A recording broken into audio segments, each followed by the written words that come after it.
Very good morning, guys. Welcome back to Two Brother Vlogs. How are you doing now? Hi guys, it's Mir Kumar with Rohit, who has been missing on the channel for quite few days. So where were you? Were you hiding somewhere? They What knew and you didn't happened? know. I'm surprised. Delhi, horrible place. Still, it is hot here in Delhi. Hyderabad is like a hill station now. We haven't seen Blessing. sun for last 5 days. This Delhi is the was. closest sun which I have seen in last 5 days. I know. I was here 2 days ago, so it's been awesome weather in Hyderabad. Delhi is still 28, 30, but we had fun in Delhi, guys. It was. I couldn't vlog anything. Only thing was what we did was morning get up at 7 o'clock, get ready 8 o'clock, 9 o'clock be in class. Sorry, 8:45 be in class. 9 class used to start. It used to get over at 5 in the evening. 6 o'clock we used to reach back the hotel, and then all of us used to sit and talk till about 3 o'clock in the whatever night morning. So when were you studying? I don't know. Because he knows everything, so he doesn't need to study. Very smart guy. Oh no! Really, the reason again why I went is recently before the lockdown, my captain training or captain upgrade process started, and because of the lockdown, it got shut down. And see, you have your ground classes every year, and for this particular upgrade, you have to have your ground classes within the previous 90 days, and that exceeded. So I had to go listen to the class again, write the exams. Obviously, I passed the exams. That was, Because you passed it in the first so I was a attempt little. We also. were a little more lenient, I would say, in studies, but we finished it. You're a little more relaxed Yeah. because you had just gone through the same course 3-4 months Yeah, before that, we and had a giving the same great exam. time. None of us slept. There were days when we started having body pains because of lack of sleep. Sure, So- right? Lack of sleep. Lack of sleep will kill you. So, but it was a great time. Literally, we didn't get out anywhere except the class. We got to the class, got back to the hotel, and that's it. That's all I saw Delhi. Well, in this situation, you can't even get out much. Obviously. And it's not even advisable to go and roam around these days. So, if you are traveling outside, make sure you are not just roaming outside for the sake of it. If you have work, of course, you need to go, but otherwise, just don't keep roaming. Yeah. So Not where good was for I health. put up? I was put up in Hyatt, 5-star property. Enjoyed. Literally nobody else. It was just, I think we were eight. We were 8 people who've come for the classes from outside Delhi. All of us stayed in the Hyatt. Again, company provided accommodation and gala of a time. Yeah, the hotels are completely empty these days. It's just really few people who are, booking the rooms or staying there. Even outsiders are not allowed into the hotel. Yeah. So- There are no leisure travel going on, no big weddings, no honeymoons going on at the hotel. So yeah, it is very limited official business kind of things going on at the hotel. So, but yeah, it's a different fun to enjoy that, where you have an entire such a huge property where it would have been like 500 people. You are Empty. just 20 people. It was literally abandoned. It's a very different experience. Probably you don't see it every day. Maybe once or twice once in a lifetime. Yeah, exactly. Whatever. So Classes cherish are it done. what you can. Yes. And now I'm waiting for the simulator to start. I have been given a date, which I will tell you guys once it's starting. But fingers crossed. I hope it starts now. It's been pending for a very long time, a captain upgrade. And yeah, once it starts again, we will see you missing in the action for a while then. I hope not, because training is in Hyderabad. So hopefully no more missing me. Good. Hope- We would love to see you more. Let's see. Let's see in the comment section. So again, we both were actually just having a small discussion about few things which happen in the airline industry. And again, when we meet, aircrafts, aircraft, paisa. So today we are going to talk about aircrafts, not paisa. Next one we'll talk about paisa again. So, what are we going to talk about? Well, we are going to talk about, as the title says, about the spy and the witness who is sitting in the cockpit. So we're going to talk about that thing. So again, coming to the this particular topic, why is aviation such a safe industry? Is because we have measures which we take not as a preventive measures, Exactly. as well as measures which are taken after an incident or an accident. So there's a lot of safety margin in everything we do as, aviators, as pilots. And there is a continuous learning process. So if there is a mistake which happened, so we try to make sure that the same mistake or a similar mistake doesn't happen again. Yeah. So of course things evolve, technology evolve, but we try to make sure that once a mistake happens, we learn from it. Everyone, not just okay, it happened in India, so no one will learn it in US. If the incident happens somewhere in remote place in Africa, everyone would come to know about it, understand and why that happened and how we can prevent that in the future. And again, this is a very, very, very, again, in aviation, you can never be a master. It is always a learning path. No matter you have like 70 years of flying experience, you still don't know everything about flying because it is a continuously evolving field. So this is where we wanted to talk about. And that's even a right way to live, Rohit. If someone thinks that they have learnt everything for a particular subject, then you cannot grow. Agreed. So may it be your personal life, religion, driving a car, flying an aircraft or business, be ready to evolve. As long as you keep evolving with the times and the knowledge, you will come out on top of it. Or else you will become something ancient and forgotten and fail. Yes. So again, the topic of today is about something an instrument called as a black box. I'm pretty sure all of you must have heard about it. So both of us are actually talking about an incident which happened very recently in involving an Air India Express aircraft, and I'm sure everyone must have seen on the news. It was a very unfortunate incident which happened. Very, very. So we'll not talk about that particular incident because we still don't know the details of it from the regulatory authority. So we'll just wait for the reports to come. And again, regarding that incident, all of you again, we were talking about black boxes, right? These are instruments which record everything and anything which happens in the cockpit. And what is the biggest misconception about black box? The color. It's not black in color. It is orange. It is not black at all. In the previous it's a bright orange color. Yeah, again, bright orange because it's fluorescent orange. Because it is easily visible in case of a crash or something. Somebody can easily identify, yeah, that is a damn black box. We need to secure it, protect it. These black boxes, mind you, they are made of very, very strong materials which can sustain very high pressures, very high temperatures. At temperature for like, let's say we talk about for 60 minutes it can take 1100 degrees. So for 60 minutes and 1100 degree of temperature, that's really hot. So, and it can survive that easily. Yeah, it can easily survive. And if it is for, let's say, 250 degrees, then it can last for an entire 24 hours. 250 degrees, 24 hours, and still the data inside would be intact.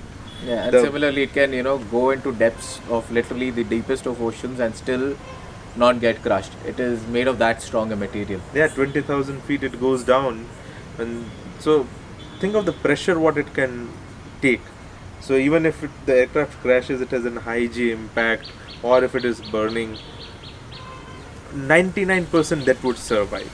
Unfortunately, cases like what happened in Malaysian airline where the black box was never found, that's a different story. It was never found, but it was not destroyed. Yeah. So again, immediately question arises in the audience where they say, why is the entire aircraft not made of such a material? Well, then the aircraft cannot fly. Why can't it fly? Wait.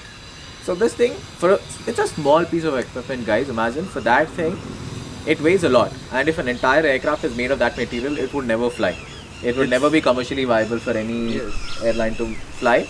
And in spite of that, even if you crash, the aircraft might survive, but people inside can't. And it's not a very huge box in size or anything. It weighs about like 3 to 5 kgs. And we'll put up a picture so you can see how big and how does it look, so you can get a basic idea. There are lots of different models available by different. I'm turning around because I hate that bird. I've been told it's called a lopping. I can't. I don't know. I just hate that damn thing. It kills me. So this particular box records literally everything what happens in the cockpit. So it consists of two basic important parameters. One is called the cockpit voice recorder, and the other one is called the DFDR, which is the Digital Flight Data Recorder. And that's why we call this thing a spy in the cockpit, because it listens to everything. It literally sees everything what is done in the cockpit. Yeah. Again, there are no cameras in the cockpit. Yeah. They don't need cameras in the cockpit. Yeah, to recreate the entire scenario in the cockpit, you don't need cameras. But Guys, we'll just pause it for 1 minute. Bloody. Let that damn thing go, yaar. We'll come back. Let it go. I don't know what's gone crazy with that stupid bird, but let it go and we'll come back. Sorry, guys, that damn thing irritates the living hell out of me. But yeah, so we were talking about the CVR and the DFDR. You know, the reason why we don't have cameras in the cockpit is because everything we do in the cockpit is recorded through these devices. yeah, And if needed, if something unfortunate happens, with the information which is provided, they can literally recreate everything to the millimeter. yeah, it can reenact the entire commands what you are giving to the aircraft. It can recreate what is happening in the engine, what were the parameters, what were the speeds, what was being spoken, so they know what was the thinking process going on, what is ATC telling them, what they are internally two pilots are talking. So it provides all the required information. And as you understand that this thing which is made, they try to make it as small and as Compact as compact possible. So now if you want to even, let's say, take a video recording, it's going to have so much of extra data which need to be saved. The size of the device increase, the weight of the device, and it is not required. Yeah. So Whatever just- required information is for the reenactment and for the compliance and for the understanding of the cockpit is there, you can get it from this. So why additionally make it more expensive, make it more bulky, and make more weight, and every kg to be flown you need to Extra fuel for extra fuel for that. So again, just as an example, just something which is actually done is, let's say a pilot is flying without autopilot, the amount of pressure you're putting on the controls, that is also recorded. Yeah. Like how many newtons of force are you using to move the control column in whichever way, how many degrees on the throttle you're changing, when are you doing what, come what may, that thing is recorded. Every single parameter is recorded. Even on Airbus, so like if a pilot from the left he is flying and maneuvering the aircraft, it is noted that okay, the commands were coming from the left side stick. If the right side stick was applied, then the command were coming from the right side stick. So even that amount of differentiation, not only what amount of inputs were given by the pilot, but even From which side? which side, who's who doing is it? giving the inputs, that is also noted. So every aircraft has this, every commercial aircraft has this. So it kind of records all the data which is possible, and it is not just in an incident or an accident when it is downloaded. Yeah, there is a lot of misconception about that. People think that okay, the black box would be open usually once it is taken out from the crash site, but it is downloaded literally every day from the flight. And the main purpose, of course, one of the major purpose of this device is for incident accident, but for a day-to-day purpose, it is not used for incident accident. It is used for compliance. It is used by engineering department. It is used by training department, who makes the procedure, and it is kind of a feedback loop. And also to keep the training, the quality of training, some sort of monitoring has to be done. People monitor us, we have checks on a regular basis, agreed. But to monitor pilots and their efficiency and their proficiency, all these parameters are downloaded on a daily basis and they are checked. And let me give you an example. It was an old aircraft. This is a old incident where captain and first officer came for the flight. It was like second sector of the day, and the captain said to the first officer, "Cheer up," because he was little tired and gloomy maybe. So he told him, "Cheer up." He heard it that okay, he wants gear up. He put the gear up, and they were on the ground. The landing gear collapsed. This is an old aircraft where it didn't have the weight on wheel switch kind of a thing, but the gear collapsed. The aircraft damage was created, and they could not do the flight. So that's the reason where a small word, gear up, cheer up, sounds very similar, and it can have a very different consequences and outcome, and it can hamper the safety. So that's the reason why even Again, the call because outs, of this incident, actually, now even if you put it up, the wheels don't go up in most of these aircrafts now. Huh. Because it senses it's a that, learning. yeah, now it senses the weight on wheels, and the landing gear doesn't retract and understand that it's a false indication which was, or false command which was given to it. So now, how did they come to know? They took out this DFDR, they took out the CVR, and they realized, okay, there is a design flaw, and even there is a flaw in pilot communication. So both things were modified. It's never, it's not like, okay, it's pilot's mistake, it's this guy's mistake, but it's a learning thing, and that's how things are improved upon. Yeah, and also coming to this, there is something called as a silent cockpit which we maintain. So from the time you bloody push back till the time you reach a certain altitude, you don't talk anything except what is required in the cockpit. Yes. Same thing when you start your descent from a particular point till the time you park the aircraft, you don't make any unnecessary calls, any unnecessary communication. So let's say if both of us are flying, I cannot say after 3,000 feet in the air, and Rohit, so how was your last evening? Did you see this episode? Both of them will be grounded. Yeah. Will be grounded. And so these are called critical phases of flight. So no unnecessary communication happens. And So you stick to the point. yeah. It's not like, okay, you can't talk about your personal things, but why can't we just talk about some aviation related things? No. Was it required for the operations at that point? No. So then don't speak about it. You can't discuss about, oh, so let me ask you, how does this engine thing work? No. Discuss that probably in the cruise or in the phase. ground, Yeah. but not at a critical phase. So the black box, again, the CVR, the voice recorder, it records all the information for the last 120 minutes. So it's like a cycle. So 120 minutes is done, and again it loops around and then does it. For the last 120 minutes of the flight, it keeps recording. The best example is like, you remember we used to have the cassettes in the old days. I don't know how many younger generation of people would have seen it, but the cassettes which used to come, so it is rewritable thing. So it just keeps on in a loop and it keeps recording it. So always the last 120 minutes of anything which is communicated in the cockpit is recorded in that. And the flight data recorder records 25 hours of information. So every input, every landing, every takeoff, Every parameter. who is flying, what is flying, why are What they is flying. happening with your hydraulics? What is happening with your fuel? Everything. How was the fuel flow? What was the temperature in the engine? Everything is recorded. Temperature of the fuel as well, imagine. Yes. So everything is recorded, everything is catered for, and everything is monitored by the airline as well. All this only reason to go in the path of safety. Yeah. Even the, as we mentioned, that engineering department uses it. So would you like to elaborate on that? How? So again, see, the aircraft engines are, again, any moving part, they'll have a life. So before anything gives up, let's say in our cars, we have an engine check light. Even before the check light comes, you can identify it if you're a professional. Something is wrong with Yeah. it. Yeah. So similarly with an aircraft engine, just engine is just an example.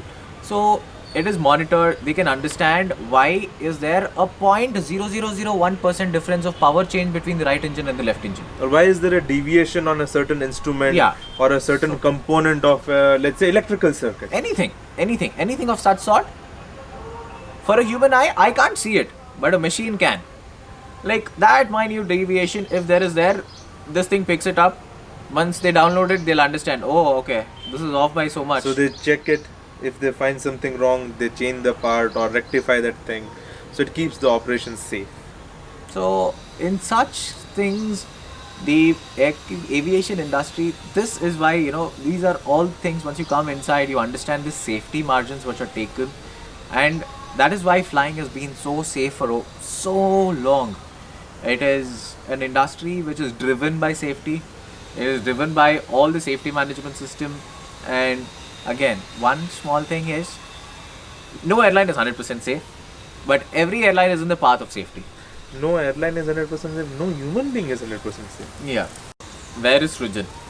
Another very important. Yeah. I and Srujan didn't do a video together in a very long time. Srujan has gone to office.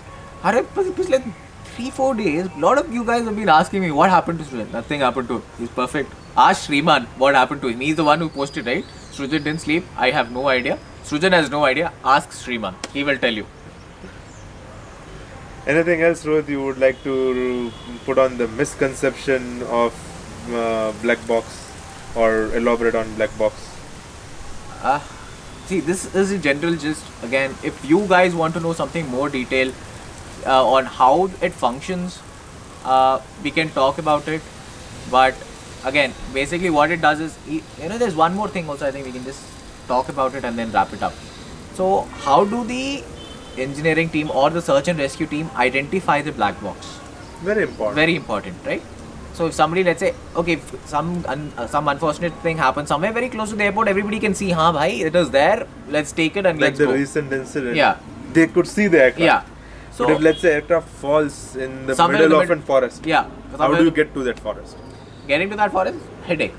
But locating it is a bigger headache if you don't have any idea that Basically, have you terrain. pinpointed? Yeah.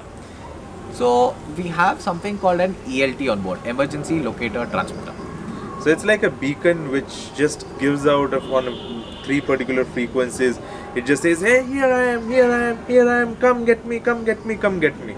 So basically that's how a search and rescue team narrows down their area of search and quickly and easily reach to the aircraft. No and- matter which location they are in. Yeah, and try to save and salvage the situation as much as possible. So again, another important thing, how does this thing start transmitting? Very, Yeah, how very does it important. know that the aircraft Has crashed or landed, whatever? So you have a G meter in an aircraft. Let's say if you have a vertical free fall, you're at 0G. On Earth, we are at 1G right now. And if an aircraft has a landing of more than 5G, the ELT starts buzzing. So basically, if it experiences a huge A jerk, thud, basically, on a the jerk, You can't get 5G in the air. It has to be on the ground. The maximum. yeah, it has to be an impact. Yeah, it has to be where a it would break the significant aircraft. impact. And anything beyond 5G is when the ELT starts transmitting on its own. There are 3 frequencies it does on. The first 2 are normal 1 to 1 decimal. Yeah, 1215 and 243 megahertz. And the third one is it communicates with the satellites basically. So all these 3 frequencies. So even if there is a terrain or something, or people are not able to see it, the satellites, now we have so many satellites up in the air, so there will be at any given moment, if you see upstairs, you will find 4 or 5 satellites on overhead. So it will pick up the signal and help find out where the aircraft is. Yeah, and one final thing. What if the aircraft didn't crash land somewhere? It just landed less than 5G. It won't turn on its own. Like let's say what happened in Hudson with Sully Sullenberg, where he landed on the river. Of course, that time he was close to the city. But let's say if he was in the river somewhere 50 kilometers from the airport, how would he have communicated? There wouldn't have been a cell phone tower. Exactly. How would have told, I am in trouble, come So save for me. that, the crew you can activate it manually. Yeah, So there's if a you switch. crash it somewhere or whatever, forced landing at another place, if it is a smooth landing less than 5G, the crew can turn it on by themselves. Yeah, even cabin crew can do it. So it is, the access is given to both captain and cabin crew. So they can turn it on and That helps request the a search help. and rescue Yeah. team to come to your location very easily. So I think that's the basic gist about That's more than basic. of how we get rescued in case of a sad incident in aviation. Yes. Let's hope no one has to experience that, but be assured that if something goes wrong, don't panic. And in fact, There I don't is know always a if you help guys on the know way. about this, but there are a few watches which have ELTs on them now. Oh, but those are like way too It's expensive. very expensive, but there are watches which have ELTs now. And they don't even look good. Huh. They're way too bulky. But yes, there are there. Yes, the technology is available. Yeah. And if you use it, just By to try it out, mistake or you'll for be fined. fun. You'll be fined to an extent where you'll have to start selling your houses and everything to that extent. Yes. Because literally the entire search and rescue team will be upon that point. And no matter where in the world, if that signal goes out of SOS, Save Our Souls, they don't see the country or anything, the search and rescue teams will Has be there to for move. you. Yes. So, but yes, the technology is there. And even if you purchase such a watch, you have to give a declaration that you won't use it and you're not from the aviation industry if you're not. Yes. And you can't use it at. So you your understand the limit. responsibility of it and the gravitas of it, that how important it is not to mess around. Yeah.